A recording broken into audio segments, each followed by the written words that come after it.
주일학교 성경말씀 요한복음 6장 1절에서 11절입니다. 신약성경 151쪽입니다.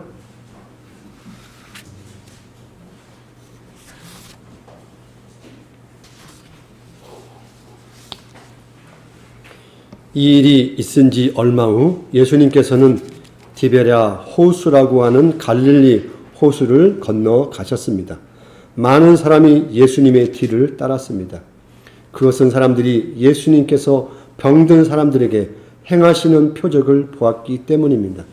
예수님께서는 언덕으로 올라가 제자들과 함께 거기 앉으셨습니다. 때는 유대인의 명절인 유월절 무렵이었습니다. 예수님께서 눈을 들어 많은 사람이 예수님께 나오는 것을 바라보시고 빌립에게 말씀하셨습니다. 이 사람들이 먹을 빵을 어디서 살 수 있겠느냐? 예수님께서는 빌립이 어떻게 하나 보시려고 이런 질문을 하신 것이었습니다. 예수님께서는 빌립이 어떻게 할 것인가를 이미 알고 계셨습니다. 빌립이 예수님께 대답했습니다. 여기 있는 한 사람이 빵을 한 입씩만 먹는다고 해도 그 빵을 사려면 200데나리온은 있어야 할 것입니다. 그때 예수님의 제자 중 한 사람이 시몬 베드로의 동생 안드레가 말했습니다. 여기 사내 아이 하나가 가지고 온 작은 보리빵 5개와 작은 물고기 2마리가 있습니다. 하지만 이것만 가지고 이렇게 많은 사람을 어떻게 먹이겠습니까? 예수님께서 말씀하셨습니다. 사람들에게 앉으라고 하여라. 그곳은 풀이 많은 곳이었습니다. 거기에 앉은 남자 어른의 수는 약 5,000명이었습니다. 그때 예수님께서 빵을 가지고 하나님께 감사의 기도를 하신 후 그곳에 앉아있는 사람들에게 그들이 원하는 만큼 나눠 주셨습니다. 예수님께서는 물고기를 가지고도 그렇게 하셨습니다. 아멘.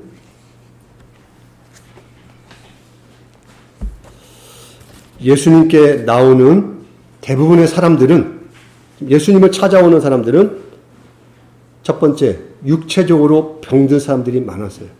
아파서 치료할 수 없는 그런 고통 속에 있는 사람들이 많았고요. 두 번째로는 사람들에게 미움을 받거나 사람들에게 외면을 당하는 사람들이 많았어요.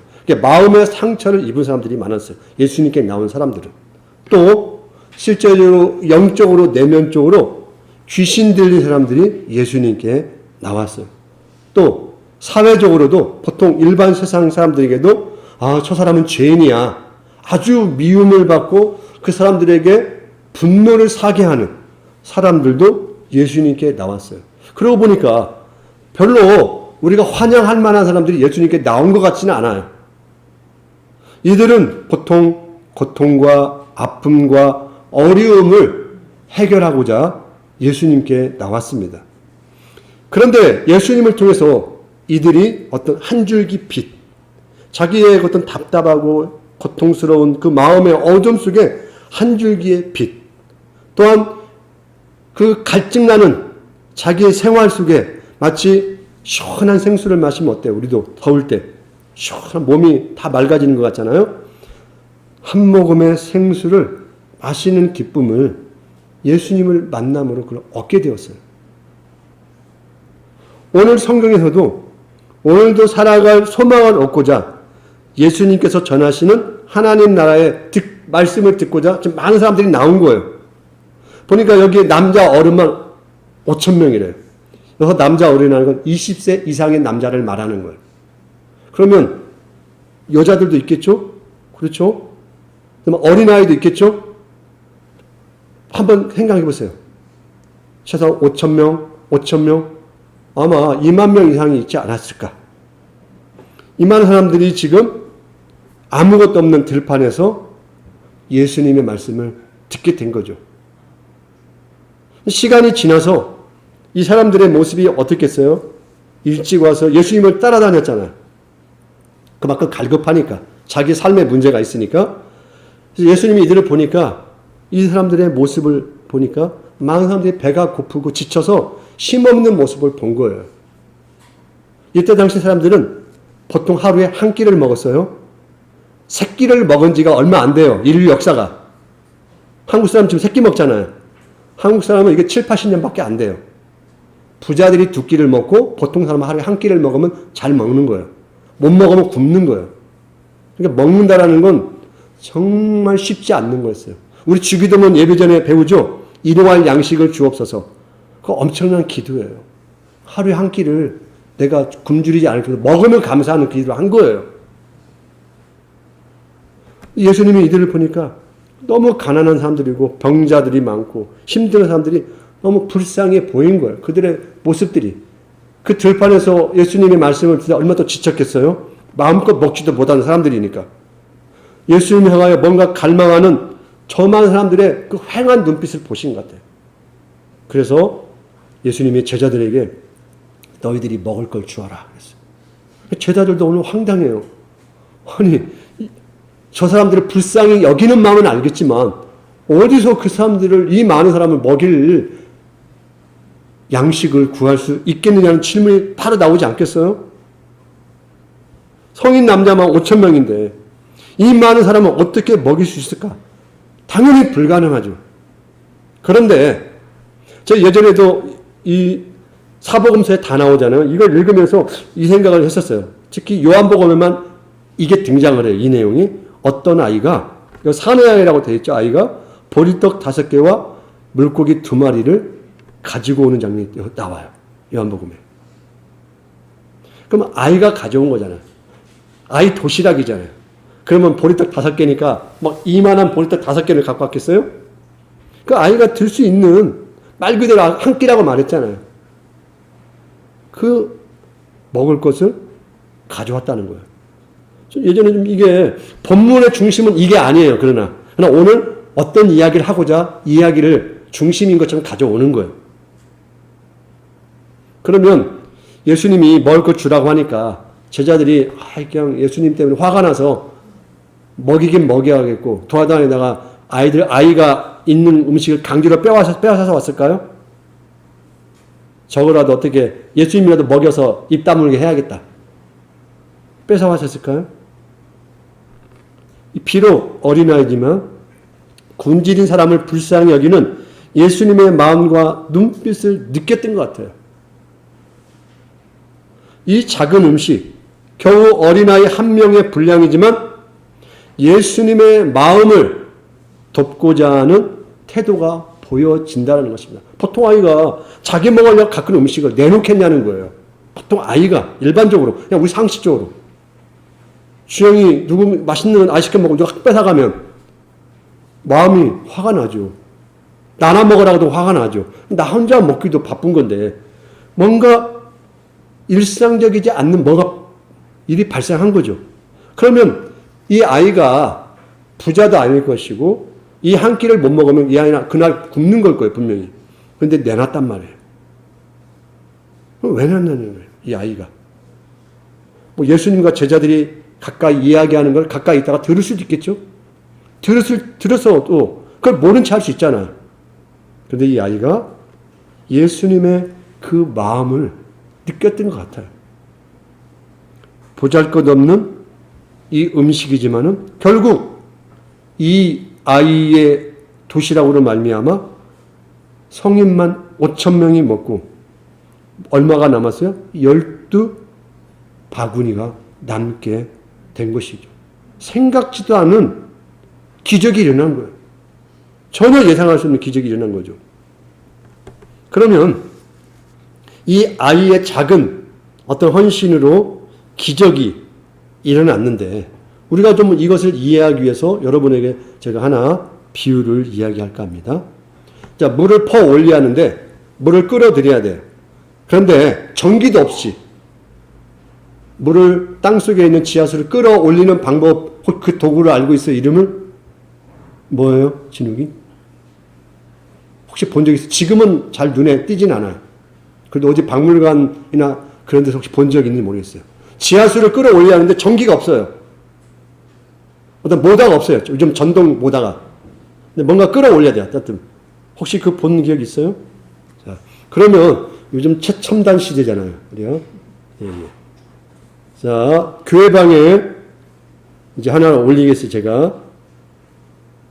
자, 이걸 보고 이름을 말씀해 주셔야 돼요, 여러분이.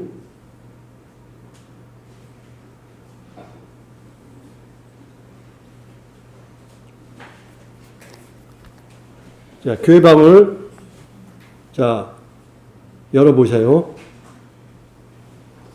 하나만 보시고 같이 보면 되니까.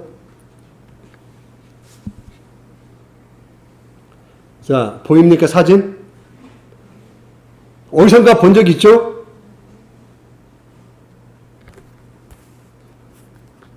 자, 이 이름이 소위 작두 펌프라는 거예요. 저 어릴 때 그냥 작두라고 했어요. 작두처럼 사람이 들렸다, 올렸다, 내렸다 하기 때문에 작두라고 했는데 작두 수동 펌프예요. 사람의 힘으로. 그런데 이 펌프를 작동시켜서 한다고 해서 물론 사람의 힘으로 해야지만은 막 한다고 해서 물이 나오지 않아요. 어떻게 해야 하느냐?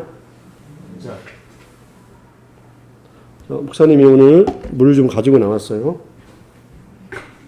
자, 작두 펌프를 여기서 뽑아오자니 너무 크고 그럴 수 없었어요. 예.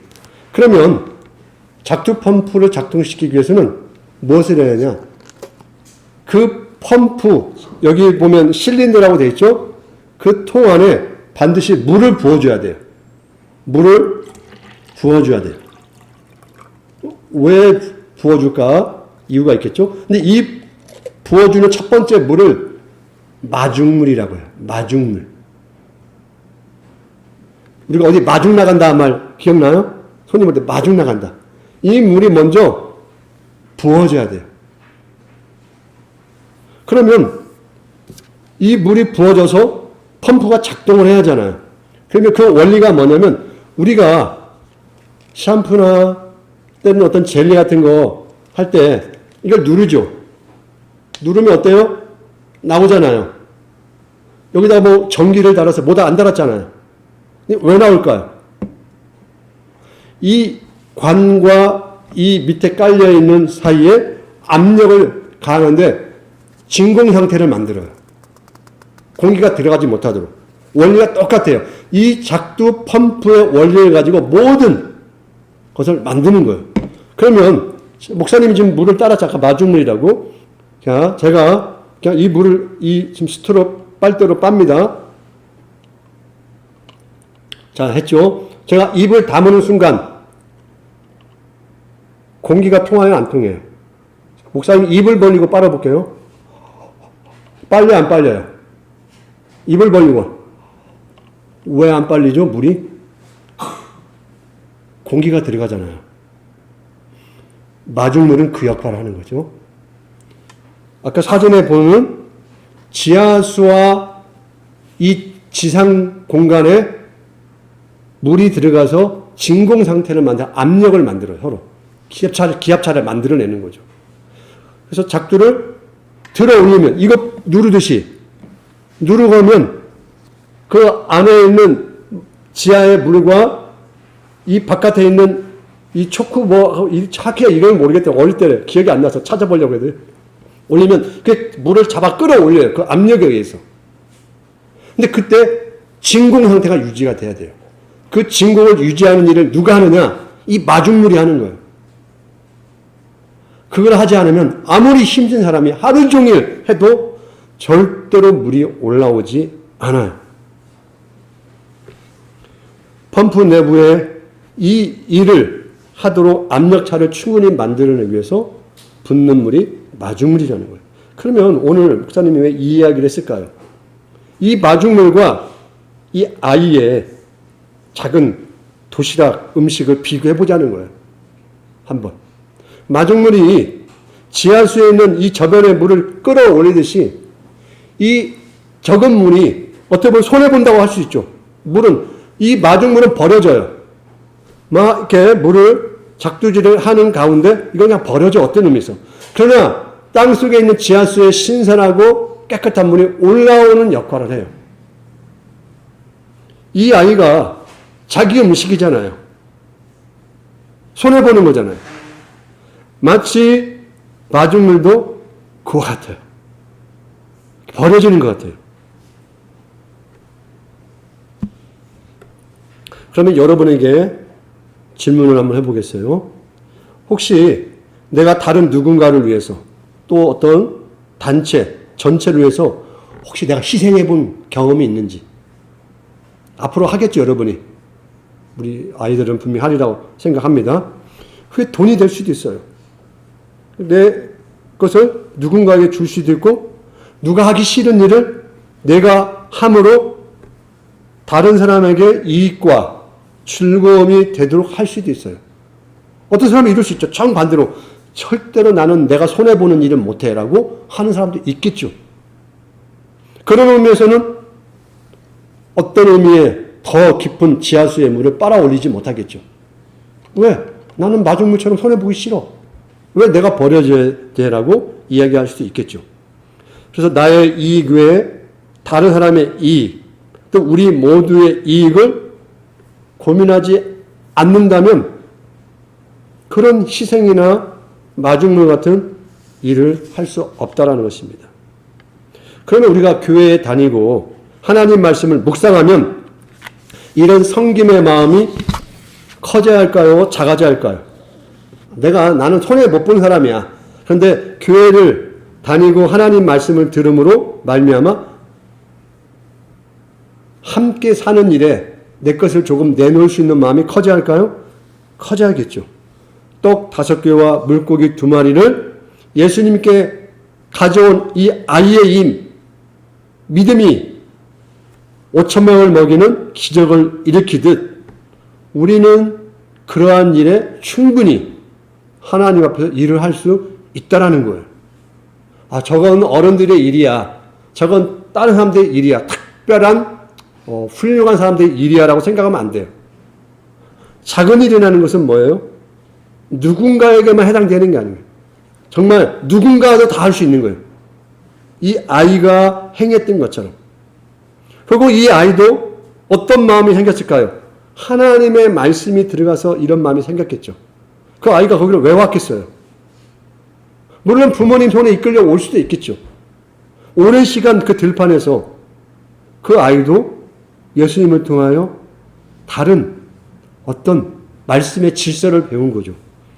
내가 사는 세상에 새로운 질서를 부여해야겠구나. 그러면 마중물은 혼자 낭비되는 것 같지만 전체 물줄기를 끌어올리는 시작의 믿음과 같은 거예요. 겨자씨 말한 믿음이란 말 들어봤어요, 여러분? 작잖아요. 그게 나무가 되고 새들이 거할 수 있는 공간이 되는 거잖아요. 그래서 여러분이 작은 거예요. 교회에 오면 작은 것부터 하세요. 오면 기도하고 우리 아이들 바로 저쪽으로 우리가 공과하려고 오지만은 그래도 그쪽으로 올지라도 기도 먼저 하세요. 그리고 대표 기도할 때도 목사님이나 집사님, 장로님이 하실 때도 마음으로 함께 하세요. 그게 작은 거예요. 그리고 설교가 때는 어려울 때도 있죠. 그러나 들으려고 집중하시고 산만한 마음을 가지면 안 돼요. 작은 일부터 여러분이 할 수 있어요. 교회에서. 그리고 우리 같이 밥을 먹잖아요. 이거는 엄마 일이야. 하면 안 돼요. 내가 먹은 그릇, 수저젓가락, 작은 거예요. 잘 먹었습니다. 고맙습니다. 가지고 갖다 놔는 훈련을 해야 돼요. 그리고 음식도 남기면 안 돼요. 다 먹어야 돼. 내가 가져올 만큼만 가져와서. 또 나 이건 안 먹는 음식이야. 안 먹는 음식이 어디 있어요? 혹시 먹어서 알러지라든지 문제가 일으키면 그건 안 먹어야지만 먹는 건 절대로 거부하면 안 돼요. 맛있게 먹고 남기지 않고 흘린 음식 있으면 내가 뒤처리 내가 해야 돼요. 목사님 그동안 다 본 거예요. 엄마가 해주는 게 아니에요. 뒤처리도 내가 해야 돼요. 그리고 먹고 나서 그날 준비해 오신 분께 큰 소리로 잘 먹었습니다. 그런 행위를 하지 않는 건 뭐냐면요. 다른 사람의 선의에 대해서 함부로 대하는 무례함이에요. 감사한 마음이 없다라는 거예요. 또 음식을 함부로 취급한다는 것은 준비해온 사람들의 성의에 대해서 나는 당신들의 성의가 별로 마음에 안 들어하는 메시지와 똑같은 거예요. 근데 이거 간단한 거잖아요. 작은 거잖아요. 어마어마한 걸 요구하는 게 아니잖아요. 이런 작은 것에 여러분이 마중물이 되라는 거예요. 그러면 그걸 보고 목사님도 배울 거 아니에요. 아, 우리 진욱이가 저렇게 감사한 마음으로 먹는데 저도 우리 진욱이처럼 하나님께 감사하고 준비해 주신 어르신들께 감사합니다 할 거 아니에요. 그렇죠? 작은 것부터 하는 거예요. 그리고 헌금도 마찬가지예요. 부모님이 억지로 해주면 안 돼요. 여러분 스스로 하셔야 돼요. 여러분 스스로 준비해서 내 주머니에는 용돈을 가지고 목사님은 헌금하란 말 거의 설교 안 해요. 그런데 여러분이 하는 것에 대해서는 이야기를 해요. 11조도 여러분은 하셔요. 어른들한테는 말 안 하는데 여러분은 해야 돼. 왜? 지금부터 안 하면 나중에 절대 못 해요. 할 수가 없어요. 안 돼요. 나중에 한 달에 1억씩 벌 텐데 1,000만 원씩 헌금할 수 있겠어? 이제 좀 있으면 1억씩 벌 거 아니야, 한 달에. 지금 1,000원을 100원도 못 하는데 어떻게 하려고? 앞으로 1억에 대해서 1,000만 원 헌금할 수 있도록 연습하는 거예요. 용돈 받으면 하나님 앞에 액수가 중요한 게 아니에요. 드리는 연습을 하고 내놓는 연습을 해야 돼요. 우리 가끔 어려움이 있으면 교회가 같이 헌금합시다 그러잖아요. 그때도 여러분 구경하면 안 돼요. 어른들은 구경해도 돼. 여러분만큼은 구경하면 안 돼요. 왜? 그렇게 해야 여러분이 앞으로 살아가는 세상에 힘들고 어려운 사람의 마음을 함께 읽는 훈련이 돼요. 가만히 이러고 있으면 안 돼요. 네. 어른들은 목사님은 신경 안 쓸 거예요. 근데 여러분이 하는 거 내가 볼 거야. 그런 부분은.